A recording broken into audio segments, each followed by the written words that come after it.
People believe that danger hides in dark alleys, in abandoned streets, in places we're told not to go. But Suzanne Lyall didn't vanish from a shadowy corner. She disappeared in the heart of a busy campus, surrounded by lights, buses, and students. If safety truly exists anywhere, it should have been there, and yet she was gone in an instant. If you think the word safe protects you, Suzy's story will challenge everything you believe. Stay with me, because by the end, you'll question whether safety is real or just an illusion. My name is Detective Daniel, and you've just entered Detective Daniel Files. Before we begin, subscribe and drop your name and where in the world you're watching from in the comments. Because what you're about to hear isn't just a mystery, it's a disappearance so haunting, it forced America to change its laws forever. It was a Monday, March 2nd, 1998. To the outside world, just another ordinary day. For 19-year-old Suzanne Suzy Lyall, it was routine. She was bright, a little shy, a sophomore at SUNY Albany, majoring in computer science, someone who loved problem-solving, technology, and the quiet rhythm of campus life. That evening, she finished her shift at Babbage's, a small computer store inside Crossgates Mall, where she'd been working part-time to help cover her expenses.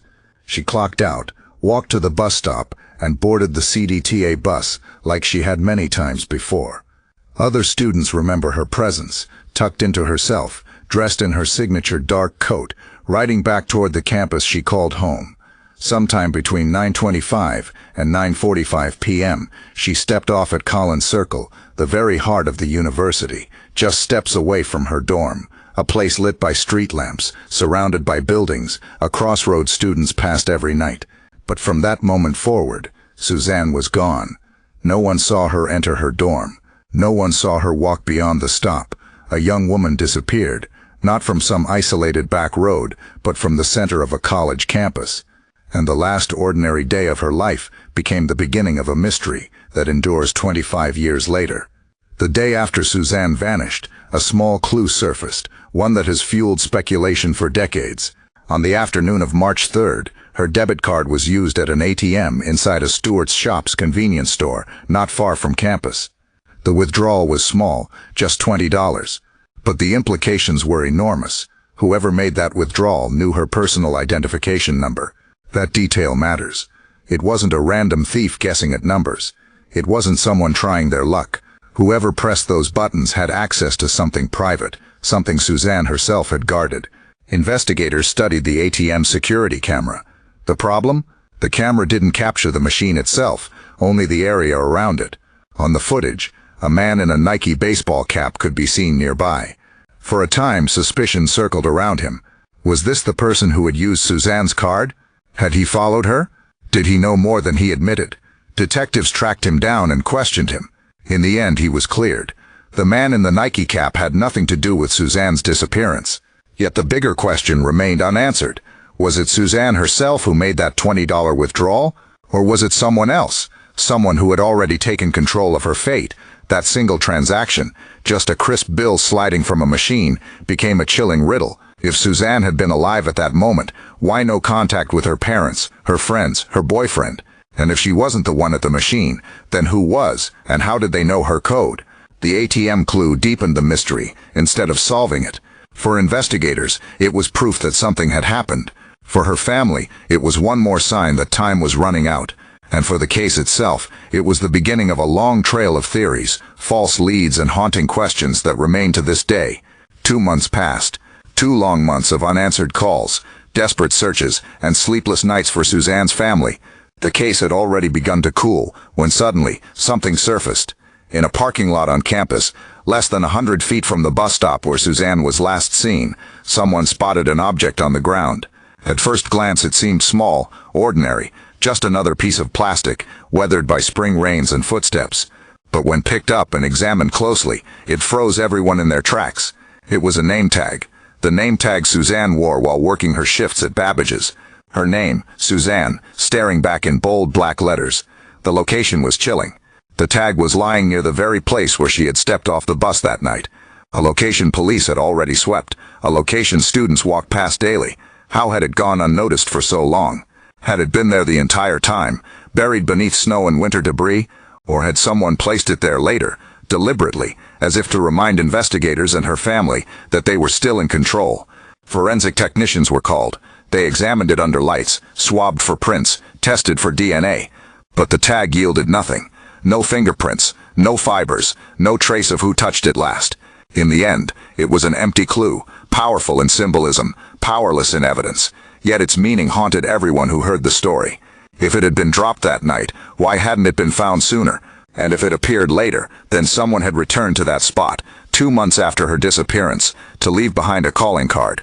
Was this a taunt, a cruel message from whoever took Suzanne, meant to show that they could walk the campus undetected? For the Lyall family, the discovery was agony. To see their daughter's name tag, something she had worn, something that had clung to her uniform during ordinary shifts, now reduced to a mute object in a parking lot, was devastating. It was the closest thing to evidence in months, and yet it answered nothing. Instead, it opened new wounds, and for investigators, the name tag marked a dark turning point. It confirmed what they feared. Suzanne hadn't simply run off, and she hadn't vanished by choice. Someone had taken her, and someone somewhere was playing a game far more sinister than anyone imagined. As days turned into weeks, investigators began to focus on the people around Suzanne, the ones who knew her best, the ones who might have had access to her routines, her secrets, her trust. And in nearly every missing person case, suspicion first falls close to home. Suzanne's boyfriend was one of the first names in the case file.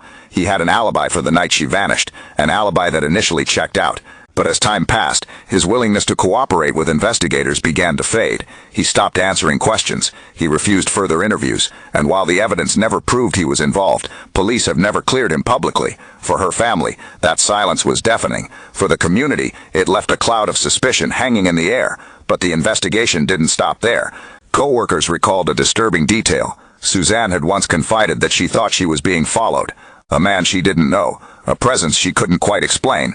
Whether this was paranoia, coincidence, or a real threat, no one could say for certain. But once she was gone, those words took on new weight. A possible stalker, a shadow moving around her life just beyond the edges of what anyone could see. Detectives also ran through the darker files of the area. Convicted offenders, parolees, violent men known to law enforcement. Several were questioned. Alibis were checked. Timelines reviewed. Each one in the end was excluded. Yet every exclusion only deepened the sense of dread, because if it wasn't them, then who was it?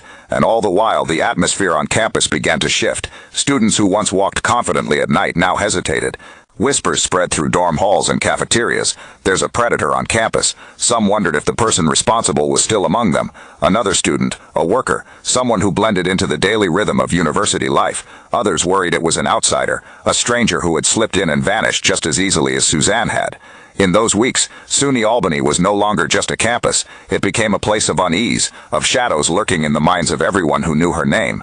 And for investigators, the list of suspects grew longer in whispers than it ever did in official reports. When Suzanne Lyall vanished, her parents, Mary and Doug, were thrust into a nightmare no family ever prepares for. But instead of collapsing under the weight of fear and grief, they stood up and refused to let their daughter's name fade into silence. Night after night, they appeared in the media, pleading, reminding, demanding that people remember Suzanne. Her face appeared on posters stapled to telephone poles, pinned to bulletin boards, and mailed across the state. Tip lines were opened, numbers repeated in interviews, each call carrying the fragile hope that maybe, just maybe, someone had seen something. But their fight didn't stop at the search. Mary and Doug realized that Suzanne's story was not an isolated tragedy. It was part of a larger pattern. Families across the country were losing children, siblings, loved ones to disappearances, and far too many were left without guidance, without resources, without answers. The Lyalls refused to accept that. They founded the Center for Hope, an organization dedicated not only to their daughter, but to all families who found themselves trapped in the same endless waiting game. Through the center, they provided tools, comfort, and most of all support for those who knew the agony of a missing loved one. It became a lifeline for parents who didn't know where to turn, a beacon in the darkness for families who had been told to be patient when patience could cost them everything. In time, Mary and Doug Lyall became more than grieving parents. They became advocates, voices, leaders, in a cause that few ever imagine they will join. Their daughter's absence became the fuel for a movement, one that taught others that silence helps no one, and persistence, even in the face of despair, can change not only lives but laws. Before we continue, I want to share something important with you. I've created a safety guide that you can download right now because stories like Suzanne's remind us how quickly life can change. Inside this book you'll find simple daily safety steps, practical things you can do at home, at work, or on campus. Checklist you can print and use immediately so you never forget the small details that save lives. Warning signs most families ignore. Patterns of behavior, red flags, and subtle clues that often surface before tragedy strikes. Real lessons drawn from true cases, like Suzy's, that show what went wrong and how to protect yourself from the same dangers. Community safety tips, how to teach children, guide teens, and remind older adults of simple habits that make a difference. Rouse, God. As days turned into weeks, it wasn't only the disappearance of Suzanne Lyall that made headlines, it was the way the university responded. From the very beginning, SUNY Albany faced harsh criticism. Parents, students, and the wider community all asked the same question: how could a young woman vanish from a campus bus stop, and no one move quickly to find her? The truth was difficult to hear. The university had no clear system for responding to a missing student, no immediate alerts, no emergency plans. The first critical hours after Suzanne vanished slipped away in hesitation, in paperwork, in the belief that she had probably gone off on her own. That delay cost time that could never be recovered. Mary and Doug Lyall refused to accept silence. They became voices not only for their daughter, but for every family who might one day face the same nightmare. They pressed officials, they demanded answers, they pushed lawmakers to admit what the university had failed to. Campuses were not prepared, students were vulnerable, protocols were missing, and without change it could happen again. The media seized on the story. Local papers ran headlines questioning the school's accountability. Television networks carried interviews with grieving parents, their voices raw but determined. Soon the story stretched beyond Albany. Across the nation, people were asking, if a student can vanish from her own campus without immediate action, how safe are any of our children? That pressure was not in vain. Behind the scenes, lawmakers began listening. Albany officials were forced to consider legislative fixes, policies that would require universities to respond faster, to treat disappearances seriously from the very first hour, to understand that every minute matters. And in that national spotlight, Suzanne's case stopped being just one family's tragedy. It became a rallying cry, a demand for accountability, a turning point that would force institutions to confront the uncomfortable truth that safety was never guaranteed. And without proper systems in place, the next Suzanne could already be walking onto another campus bus. In the wake of Suzanne Lyall's disappearance, her parents refused to let the lessons be ignored. They took their fight beyond posters and news interviews, into the halls of government, and out of their grief came change. In 1999, New York State passed what became known as the Campus Safety Act. For the first time, colleges were required to adopt clear, immediate procedures for handling violent crimes and missing student cases. No more waiting days before acting. No more assuming a student had just wandered off. From that day forward, schools were legally bound to treat every disappearance with urgency, because in those first hours, lives are on the line. But the change didn't stop there. 4 years later, in 2003, Suzanne's name echoed in Washington. As part of the PROTECT Act, a federal measure was signed into law that raised the mandatory reporting age for missing persons. Before Suzanne's law, only children under 18 had to be entered immediately into the National Crime Information Center. After Suzanne's law, that protection was extended to anyone up to the age of 21. That meant college freshmen, sophomores, and juniors across America would no longer be dismissed as runaways. Their cases had to be reported, investigated, and taken seriously from the very start. The impact was national. Universities rewrote their policies. Police departments shifted their protocols. And Suzanne's name became more than a memory. It became legislation. A law designed to ensure that no other family would face the same silence, the same delays, the same devastating inaction that haunted her parents in those early hours. Though her body was never found, though her case remains unsolved, Suzanne Lyall's disappearance forced a country to change. Her name is forever tied to missing person reform, a reminder that even in tragedy, voices raised in determination can rewrite the law itself. When a young adult disappears, investigators face a question that shapes everything that follows. Was this voluntary, or was this a crime? In Suzanne Lyall's case, that debate began immediately. On one side, the theory of voluntary disappearance. Some argued that perhaps Suzy, a shy but independent-minded student, had simply chosen to walk away from her life. 19 years old, under the pressures of school, work, and relationships, maybe she wanted to start over. Maybe she had a secret plan no one else knew about. But as investigators dug deeper, that theory unraveled. There was no evidence she had prepared to leave. No packed bags, no hidden money, no message to friends or family. Her belongings were left untouched in her dorm. Her computer sat waiting. Her routines abruptly severed. Analysts pointed out the obvious. If she had chosen to run, she left with nothing to sustain her. For a girl who thrived on structure, that silence was impossible to explain. On the other side stood the darker theory: abduction. A predator, either known or unknown, who intercepted her in the brief walk between the bus stop and her dorm. The gap was small, just minutes, just steps, but in that window, something catastrophic could have happened. It was a chilling possibility, that even in the middle of campus life, danger could be waiting in the shadows. The one concrete clue, her debit card, made the case even more unsettling. The $20 withdrawal the next afternoon suggested someone had her card, someone who knew her code.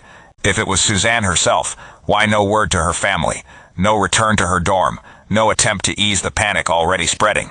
And if it wasn't her, then it meant someone else had possession of both her card and her secret PIN, a detail that implied closeness, knowledge, and intent. After that single withdrawal, her financial trail went cold. No further card use, no bank activity, no digital footprint. For investigators, that silence screamed louder than any clue. In modern life, people leave traces, purchases, calls, messages. Suzanne left none. It was as if a curtain had been pulled over her existence. After March 2nd, the conclusion, though painful, became unavoidable. Voluntary disappearance seemed unlikely. All signs pointed instead toward foul play. That she had not left by choice. That she had been taken, silenced, hidden by someone who knew how to erase traces. Yet even as detectives leaned toward that belief, the case remained paralyzed by absence. No body, no crime scene, no confession. Without those anchors, theories lived in a limbo of uncertainty. And that uncertainty, the possibility of abduction, the lack of closure, the void of answer. That sometimes it waits at the very heart of where our children are supposed to be safest. For families who came after, Suzanne's name was both a tragedy and a torch. A tragedy because her fate remained unknown. A torch because her story lit the path for reforms, for awareness, and for parents determined to fight with her memory at their side. After decades of searching, the truth about Suzanne Lyall remains hidden, but the questions, those linger like shadows. What if the ATM user was the key all along? That single transaction, $20 withdrawn, stands as the last known trace of her. If it was Suzanne herself, why did she vanish again into silence? And if it wasn't her, then who was bold enough to use her card? Who knew her code? Who felt confident enough to stand in public, to take her money and then disappear? Was it a stranger, or someone close enough to have earned her trust? And then the name tag, found months later in a parking lot near the very bus stop she vanished from. Was it dropped by accident that night, a piece of plastic that simply went unnoticed through snow and wind? Or was it something darker, deliberately placed to send a message, a taunt from someone who wanted investigators to know they were still out there, watching, mocking the search? Even deeper lies the most painful question of all. Did someone close to her know more than they ever admitted? Her boyfriend, once cooperative, later silent. Friends who spoke of a possible stalker, but who could never identify a face. Was the danger a stranger lurking in the dark, or someone Suzanne recognized in the light?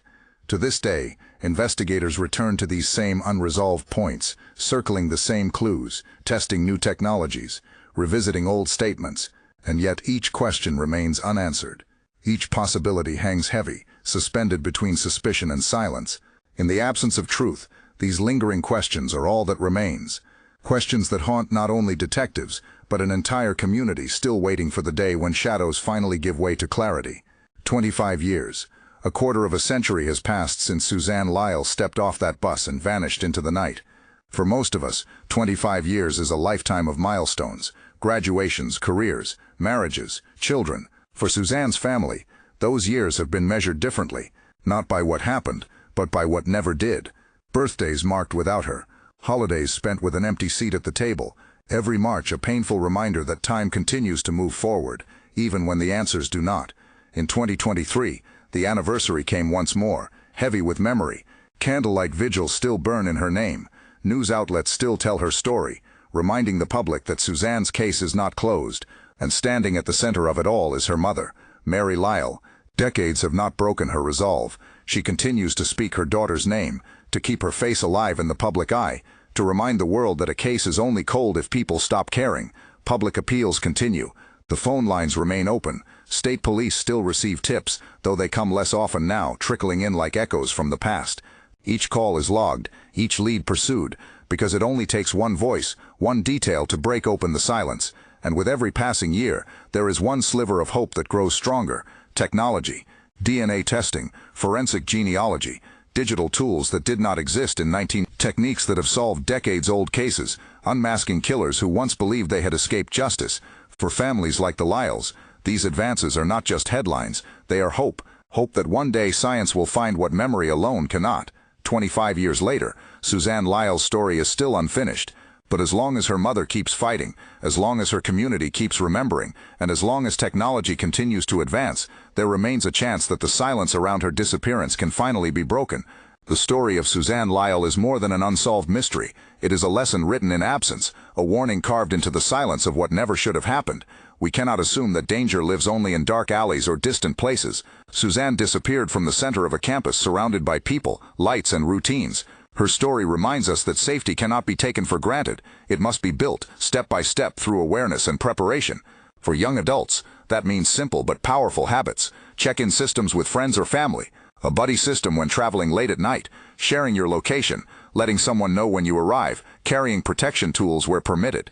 Ordinary actions that in moments of crisis could make the difference between safety and silence. For families, the lesson is just as clear. Never dismiss the red flags. When a son or daughter speaks of being followed, of unease, of a shadow they can't explain, listen, take it seriously. It may sound small in the moment, but Suzanne's own words to a coworker that she thought someone might be watching her haunt this case even now. What feels like paranoia may in truth be the first glimpse of danger. And for older audiences, those who have lived decades of life, this story offers a quieter reflection. Safety is not only for the young to consider, it is for grandparents guiding grandchildren, for parents teaching their children, for communities that must decide whether to look away or to act when something feels wrong. Awareness belongs to every generation.